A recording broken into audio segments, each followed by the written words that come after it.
certain words in the course of long use gather so many barnacles of connotation that they almost cease to mean anything at all. Then the only thing to do is to scrape off the barnacles. Such a word is pure, or pure in heart, for they shall see God. When you read it with the present meaning that were attached to the word, you wonder which is the more difficult. The condition imposed upon man to see God or seeing God. And that is not the meaning of the word pure. The Greek word katharos, translated pure, means clear, open, free, unlimited. It is used for a tract of land that had been cleared of trees, therefore free, unobstructed, and, unlimited. Blessed are they whose mental horizon has been so purged, so cleared of the trees of traditional wrong thinking, that they know that God is all and all is God. They are now free from the tyranny of second causes.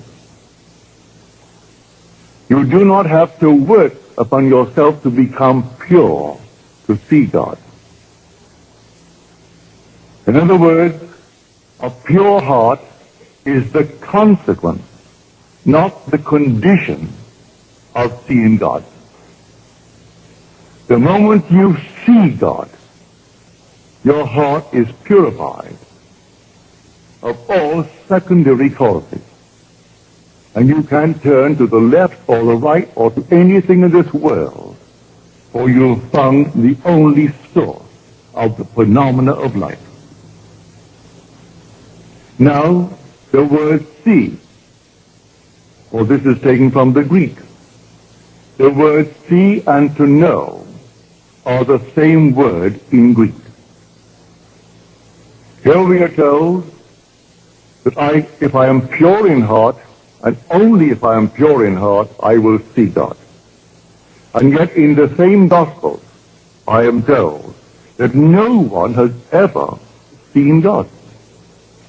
The only Son, who is in the bosom of the Father, he has made him known. Then I am told, no one knows the Son except the Father. And no one knows the Father except the Son, and anyone to whom the Son chooses to reveal him. You can take the words see and know, and they're interchangeable. No one has ever seen God. No one knows God.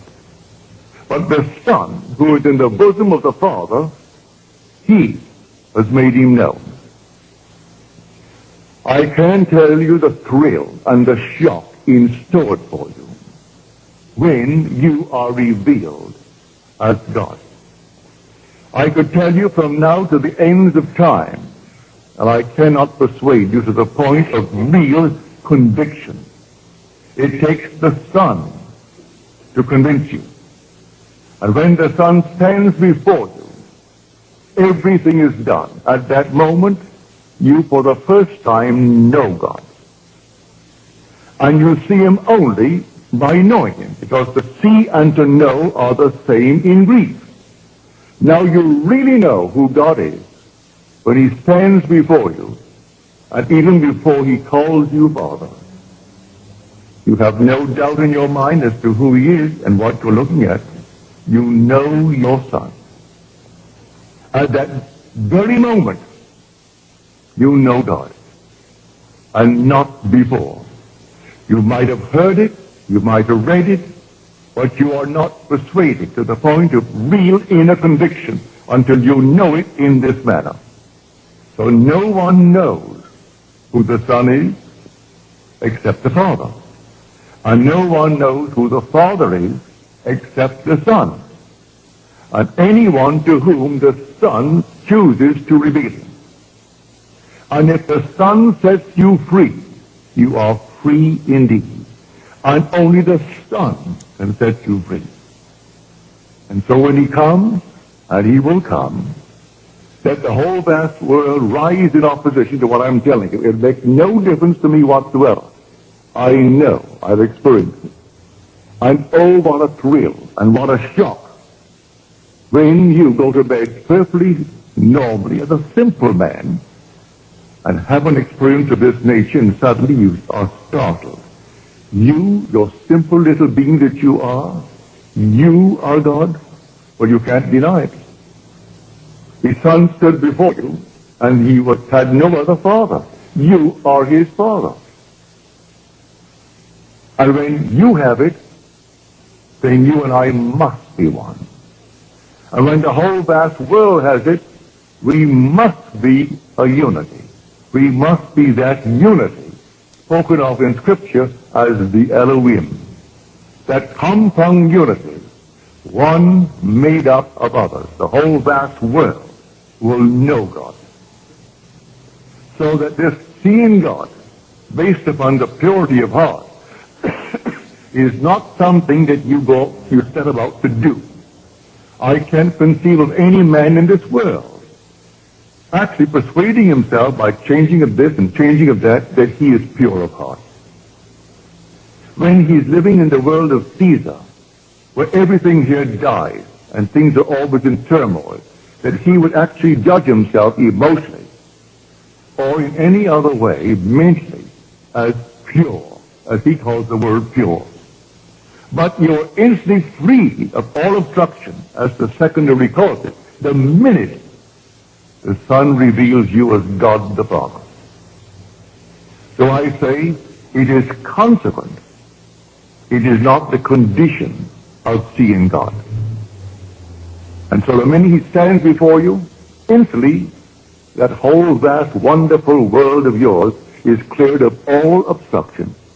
Now you know what catharsis means.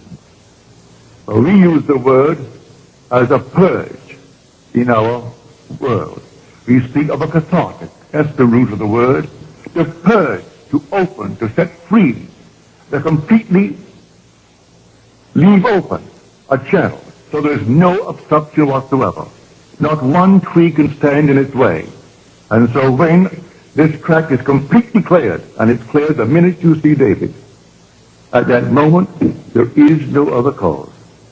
And until that moment I turn to this, to that, and to the other, these secondary causes, and live in a horrible state, for that is the greatest tyranny in the world, the belief in secondary causes.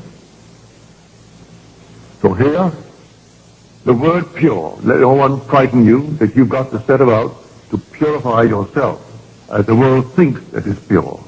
Because who knows the secrets of a man but the spirit of a man? So who can look at a man and say he's a pure man? How does he know he's a pure man? By his standard of purity, no man is, including himself. But by scriptural standards, the minute you see David, and David reveals you as God the Father, then all the trees, all the obstructions, everything in your world that came between you and self disappear, and you're the only cause of the phenomena of your life. And you go through life now, simply bringing into your world the things that you would like to entertain in your world. No matter how difficult it seems to be, you see it, you know there's only one cause, and so you simply rearrange the thing you see. You don't throw it away, you don't discard it, you rearrange it, and in your mind's eye you re-photograph the image. And re-photograph the image, and let life develop that negative and produce it on the screen of space, and it will. So here, blessed are the pure in heart, that sixth beatitude, which seems so difficult to most people to interpret. But I haven't found one interpretation in Scripture. All the commentaries, I haven't found one that will go back to the root and show us exactly what it is. I have what is considered the grandfather of all interpretations, which is the interpreter's Bible. They do not touch it. They will admit it's the most difficult of the Beatitudes, this sixth one. But they can't touch it unless you go back to the root, unless you have the actual experience of what it means to actually purify and take all the creeds out of man's mind, purify the mind. And it can't be done until he stands before you. And you know, without any doubt, who you really are. When you know who you are, there is no secondary cause, none whatsoever. And then comes the vision. Here my wife gave me a vision 2 months ago. There was no occasion to tell it, but it would fit. He said we were in this fantastic, magnificent, enormous apartment in a palace. And we were the gateway into a new age. But the age in which we were was a police state. And we were constantly being searched, but we were not molested. We were completely free, not one little bit ever happened to us. But this palatial place with a full complement of servants. And while the vision lasted, he seemed to know these people. The servants in the kitchen, the servants in the other areas of the enormous apartment, the butlers, the private secretaries, all seemed to know us, and we knew them. But our position was the gateway into freedom from the place of complete slavery, like behind the Iron Curtain. And when the searchers came, they came, and our guests, we always entertained guests for dinner, not more than 6. Therefore, they made 8 of us, she and I, and the 6 who came as our guests. And I would explain to them the way of escape. I would tell them the one and only way into freedom. But strangely enough, as I was telling them about the way into freedom, they were already simultaneously at that moment, I am telling them, and they were already at their destination. It was the strangest experience here. You were explaining to them the way of salvation, the way of freedom. And yet at that moment, they were already, although physically present before us, they were already at their destination. And when these people came to investigate all the searches, they simply left and went to their quarters, their rooms, behind these panel doors and these tapestries. And they never touched us, but they came and they never found anyone. No one could ever touch anyone who came to us. And strangely enough, she said, as it all took place so naturally, I knew that it was all organized and actually directed from above. That we were the gateway explaining the way. But from above, everything was organized, and there it was directed. So anyone who came to us for the escape were brought to us by those who directed the whole thing from above. Here is a true picture. No one comes unto me save my Father calls him. So I and my Father are one. But that depth of my own being does not let the conscious surface mind know whom he is calling and when he is calling.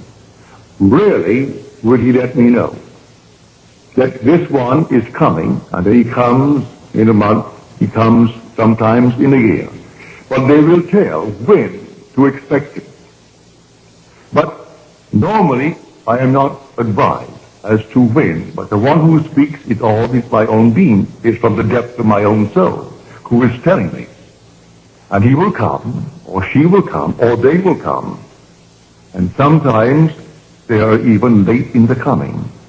But the Father is not wrong, because man still is free not to come.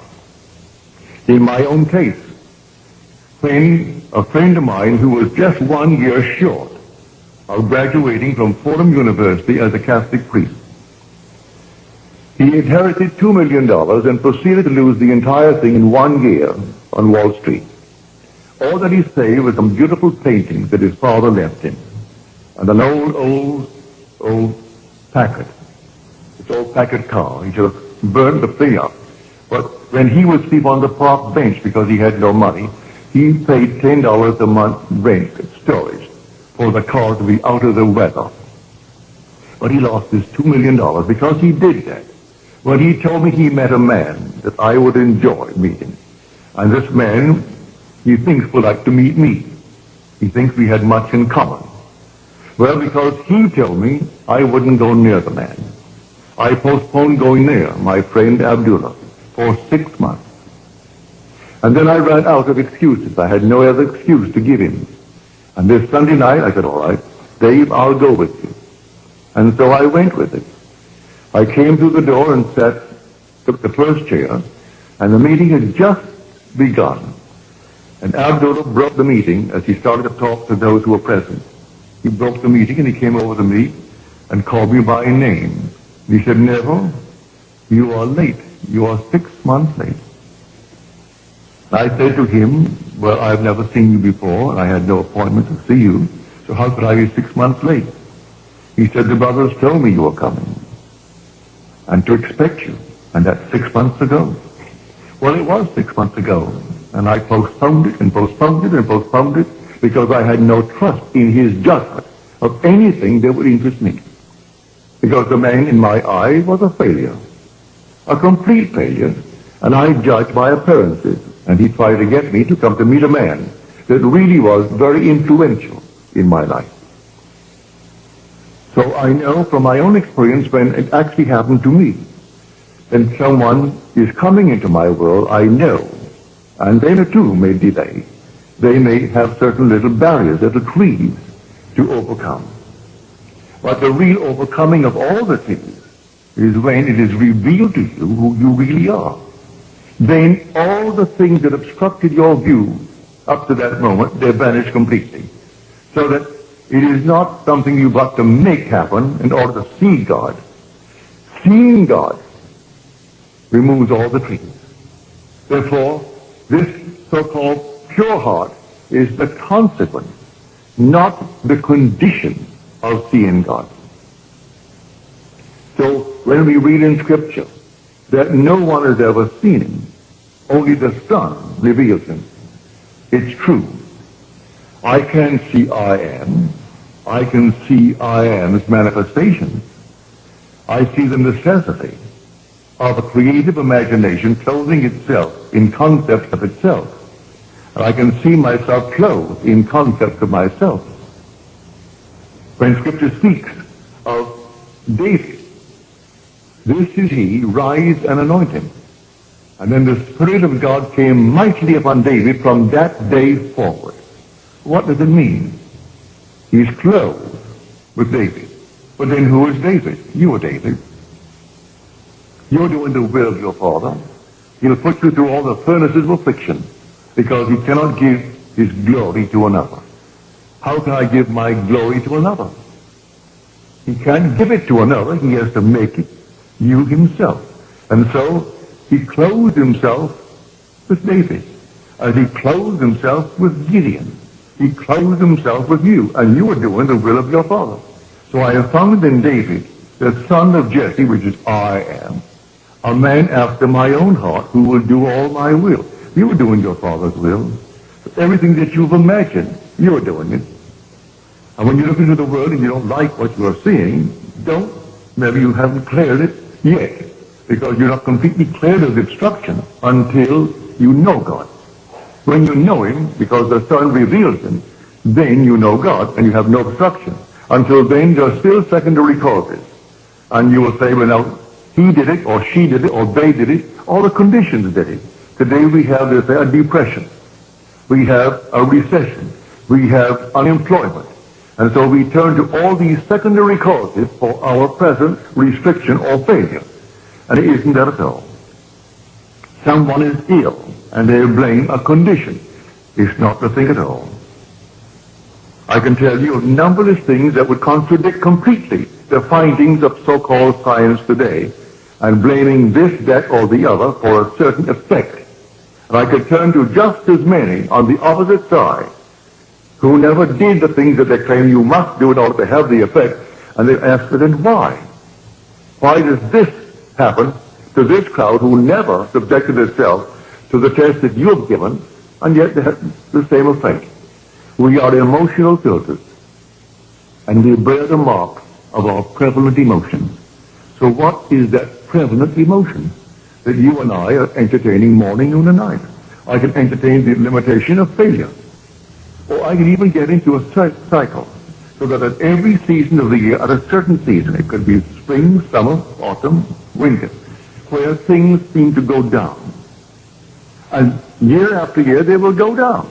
No matter what I have in the spring, if the winter is when it goes down, it'll go down, if I don't get out of that cycle. And I believe that simply in some tree that is not yet removed, on the other hand, let me encourage you, you can't remove it by taking thought. You can't remove it by working on yourself. You'll remove it that day when David stands before you. And may I tell you, he will stand before you. Every one he will stand before. And when he stands before you, and you know that he is your son, you know who you are. For David is the Son of God. There is no other Son of God, if you read the Scripture correctly. But when you know how to read Scripture, you must see that when these evangelists, Matthew, Mark, Luke, and John, and they're all anonymous names, when they wrote their Gospels, they were not writing biography. They were writing theology. They were not writing secular history. They were writing the history of redemption. It's all the difference in the world. Men not knowing this, they read it as secular history. And they think here is the biography of a man called Jesus. The whole story of Jesus, from his birth through his ascension into heaven, is, to those who understand who he is, a sign granted by God to those who will receive it. But the signs of God's wonderful redemptive activity were not the signs that Israel was expecting. Therefore, they completely rejected it. They would not accept it. When I tell you, this is what it is. You are born from above, and you're born in this manner. And you rise from the grave, and the grave is your own wonderful being. It's your own skull. Then, if you don't believe that because of the trees of false teaching, well, then you'll reject it. I'm telling you the truth. But if you've been conditioned through these traditional wrong thinkings, these trees must then be removed. I can aid you to take a few out, but they will not all go until that last one when David stands and confirms all that I tell you. So all that I have told you and all that I will continue to tell you is simply in Scripture, but it is not biography. It's theology. It's simply the knowledge of God and God's way of redemption. That's the entire story. But if I take it as the world takes it, as biography, and simply secular history, well, then I miss the point completely. So, you will see God.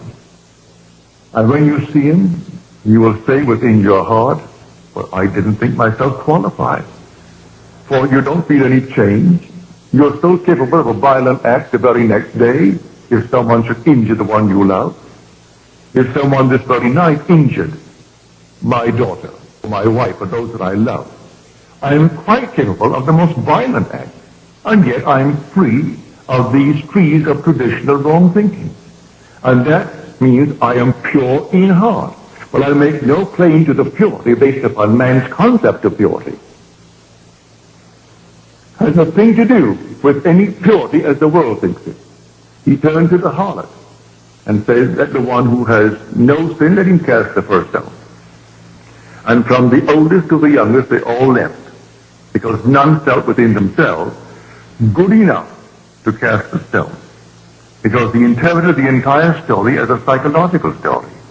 That if you lust after a person, well, the act has already been committed. You may restrain the impulse, but he tells you that isn't good enough. Well, then who on the earth could stand before me and tell me he's never had the impulse? Unless he was castrated at the time he was born, and then he doesn't even know, so he could restrain nothing. He has nothing to restrain. If he was removed at birth from the possibility of lusting, but if he was not removed at birth from that possibility, let him stand before me and tell me that he has never lusted. And I will say, well, you're a liar. As far as I'm concerned, you're a liar, whether you be male or female.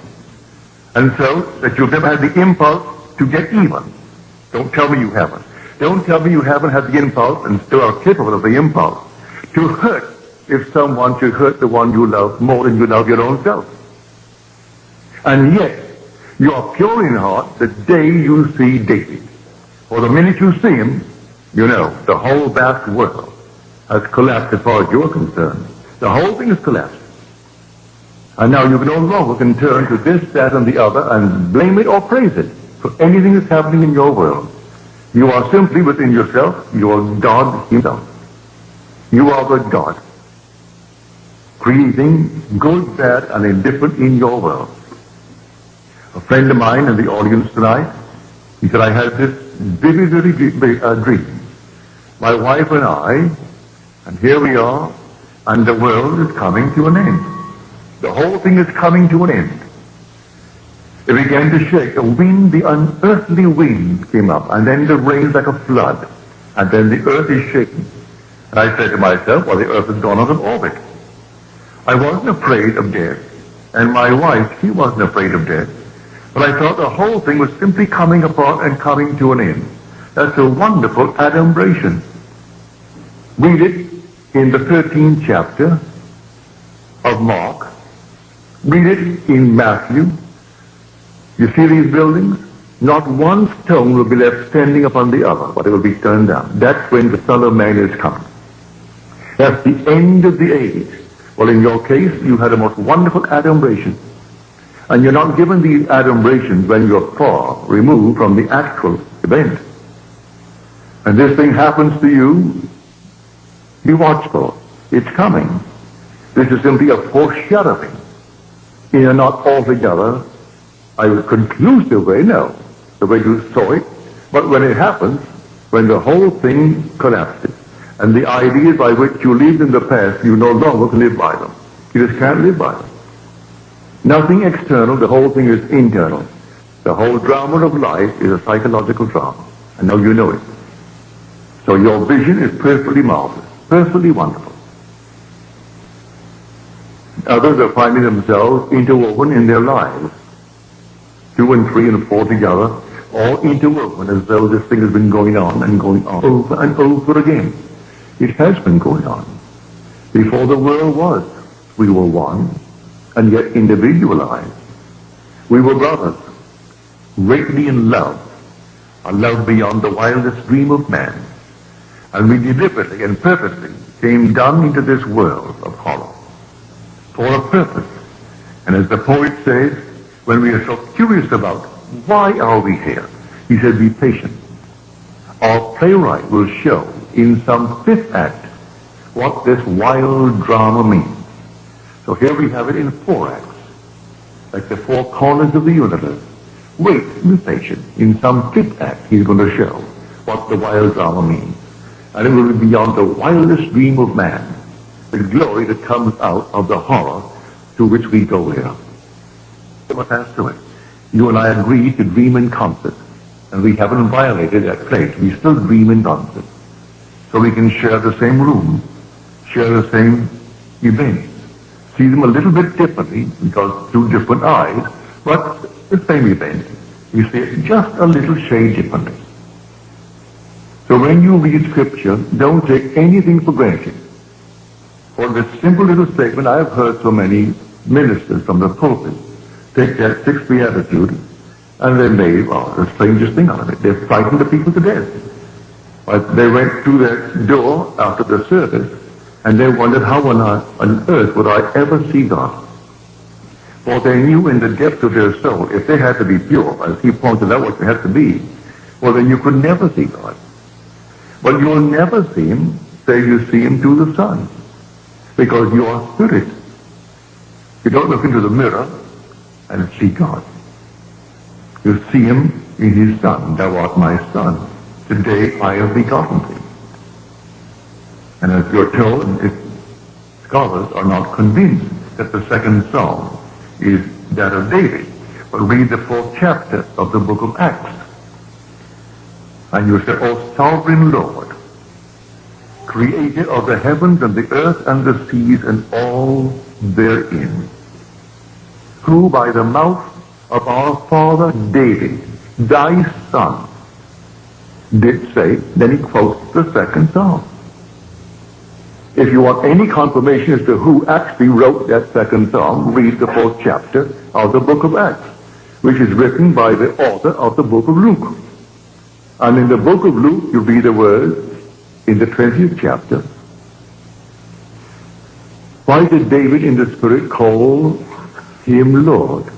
If David thus calls him Lord, how can he be David's son?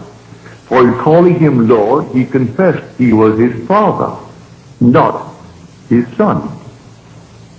And now this is written by the Son, as told us in the 4th chapter of Acts, and first revealed in the 2nd chapter of the book of Psalms. And I will tell of the decree of the Lord. He said unto me, thou art my son. Today I have begotten thee. So here the drama is really in you. The whole drama is in every individual in this world. And it simply only unfolds in man. And when it unfolds in man, what in this world is worth more than the unfolding of the drama in you? If you owned the whole vast world, you wouldn't leave it. For this would all vanish anyway. So what does it matter if you own the whole thing? But one thing they can't take from you is the being that you really are. That essential being is God. But if you don't know it, well then it's like a fabulous fortune of which you are totally unaware. Therefore it is non-existent. It means nothing to you if you're totally unaware of it. But when you are aware through the Son that you are God the Father, then you are set free. For if the Son sets you free, you are free indeed. Now he said, I will be with you a little longer, and then I go to him who sent me. Yet he who sent me has never left me. He and I are one. Oh, do show us, oh Lord, show us the Father. I have been so long with you, and yet you do not know me, Philip. He who has seen me has seen the Father. If you see me. But then who are you who is speaking? At one moment, if you read Scripture properly, he is speaking in the capacity of the Son, therefore David is speaking. At another moment, he is speaking in the capacity of Father, and therefore it is the invisible Spirit speaking. But no one has ever seen him. Who can say he's seen him? Until you see him in spirit, you can't see him here. All these are masks. What on earth could ever look like him? No. You will know exactly who you are when you see David. Because the Father and the Son are one. And you will actually see in David what you, matured, must be. And then I know it's the same face into whose body I was incorporated, for he is the image, mature image of David. And so when he embraced me, and we became one body, one spirit, and then I was sent into the world. From that moment on, though I still looked like Neville, the Neville that was before, and still look like that Neville now, it is that being into whose body I was incorporated, and with whose spirit I became one, that David recognized and called me Father. For he who is united to the Lord becomes one spirit with him. And so there is only one being resurrecting. So the resurrection is not over, it is taking place. And so he says to Timothy, there are those who preach the resurrection is past. They are misleading people and turning them from the faith. As he came into his letter to Timothy, because he said, the time for my departure has come. I have finished the good work. Well, now he must tell Timothy not to fall into that trap and teach that the resurrection is over. It has begun, but it is taking place in everyone and must take place in everyone. So the Christ of whom he spoke is that universal Christ that is buried in everyone. And in everyone, but individually, he must rise. And the same pattern foretold in Scripture by which he rose must take place in man. He came out of one place where he was buried, and there's only one place, and it is named skull. Luke does not minimize the word, neither does John. Even though he will give you the word Golgotha, he'll translate the word Golgotha. Golgotha means skull in Hebrew. But in some translations, they don't even give you the Hebrew word. They say, and he was crucified and buried on Golgotha. So there's only one place you're ever going to rise, and you aren't going to rise in Forest Lawn. You're going to rise out of your own wonderful skull while you're walking the earth. That's where you're going to rise. Save your money if you're planning any little plot to bury the little body, for you aren't going to rise there. In fact, you will never be taken there. Let them destroy this body, let them turn it into ash. It means nothing. You will still be in that immortal skull where you were buried in the beginning. And from that skull, you're going to rise. And all the imagery of Scripture will surround you when you rise. And then will come this wonderful unfolding pattern, for there's only one pattern, that must repeat itself through the indwelling in man of Jesus Christ. Were he not in us, then he could not repeat the drama. But the same thing is told in the gospel. That same drama unfolds itself in the individual. And he is the Lord, who is the Father of the only Son, and that Son is David. So when you read the story, if you have a concordance, and I recommend if you don't have one, and you plan ever to get one, the best that I know of is Strong's. Strong's concordance is exhaustive. It has every word. Don't buy the metaphysical concordance and or the metaphysical dictionary and these things. That's all, well, speculation. This is simply the original term, translated in the original meanings of the word used when it was first put into the scroll. Now you can take from this many definitions. For instance, we took tonight the word see. Well, one definition given in concordance, in Strong's concordance, is to show self, to experience. Well, to experience, David, is to see. What you must experience it. Not hearsay, it must be an experience. So that is to see. And so he who sees the Son, then knows the Father. If you knew me, you would have known my Father. And yet I and my Father are one. So, to experience David is to know God. And you know God as the Father of the one that you are now looking at. And the one looking at him is yourself. And you feel that father-son relationship. Now, that is completely in conflict with the whole vast Christian world concerning the story of Jesus Christ. And yet I've been sent to tell it. Tell it not as hearsay, but tell it as experience. And so I share it with you. And not eternity could ever deny it. Because you're going to have it just as I have told you. You're not going to bury it at all, because there's only one pattern, and that pattern will unfold within you. And when it unfolds within you, you will depart this world that is a police state. And maybe I will still be there, giving these sumptuous dinner parties, not more than 8.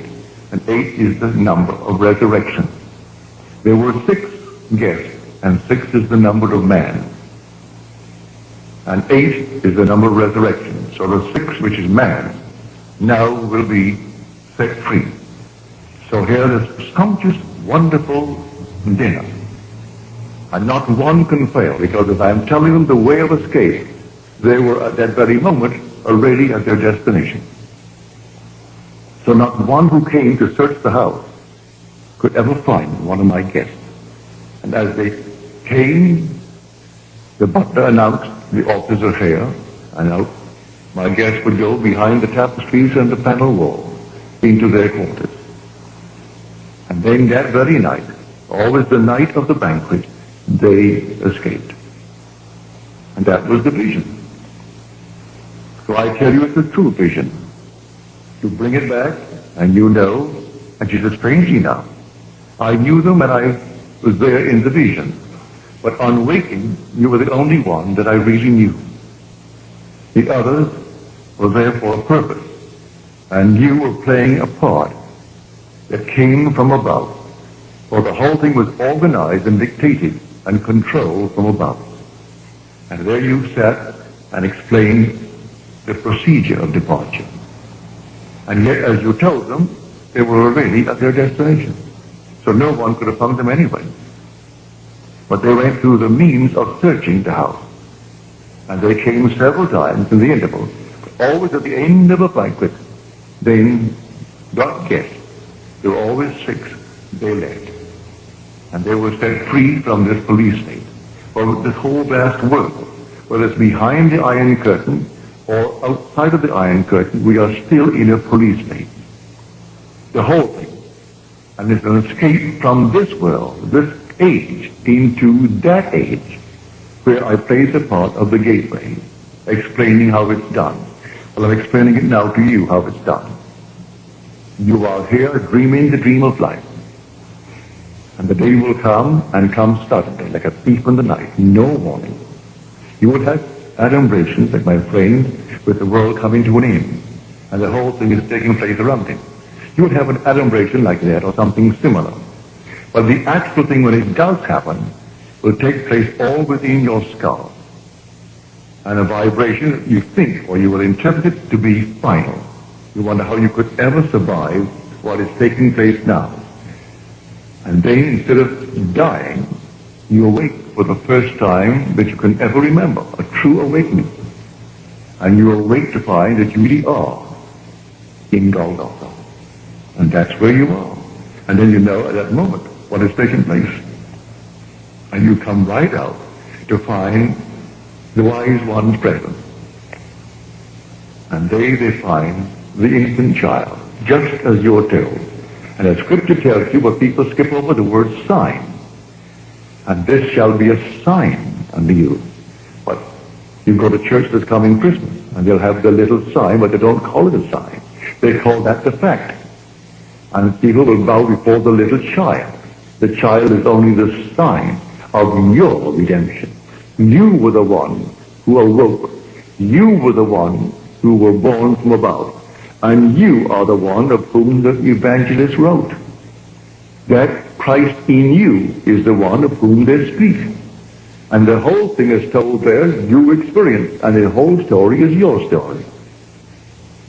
But as you read it, and as it's interpreted by those who talk from the pulpit, you will never know it.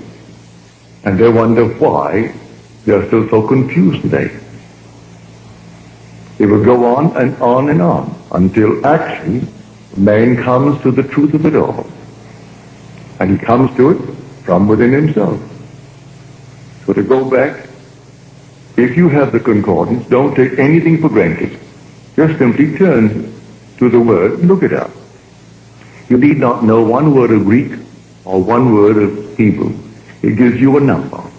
You look up the number. If it is in the Old Testament, you look up the section under the Old Testament for definition. If it is in the New, you turn to the Greek, and you look it up under the Greek.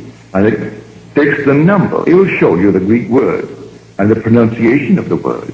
But you need not bother with that. Look up the number, then take the definition as given you, not in Greek. It defines it in your own tongue, in English. And you will see how many definitions of the one simple word are there, and why that shows the one that they did.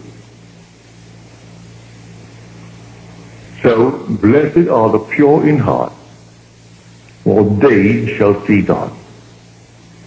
And the pure in heart is simply the consequence, not the condition for seeing God.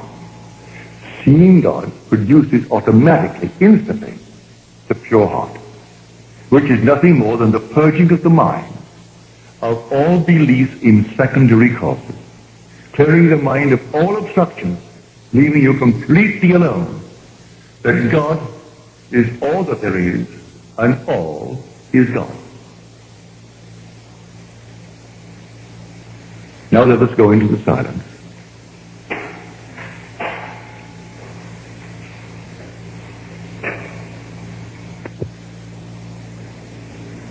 Another friend who was here tonight, she said she heard a voice, didn't see anyone, saw nothing, just the voice. The voice said to her, "You will be called and sent, and you will not return." You will be sent in twos. Well, that's Scripture. You will be sent while you are here. You have a long time here. But you will not return, not only here, but return to this age, whether it's beyond the so-called grave or not. You will not return to this world, terrestrial world. But you'll be saints and pairs, but you're told that in Scripture. And they came back to 70, but they're all sent out in twos.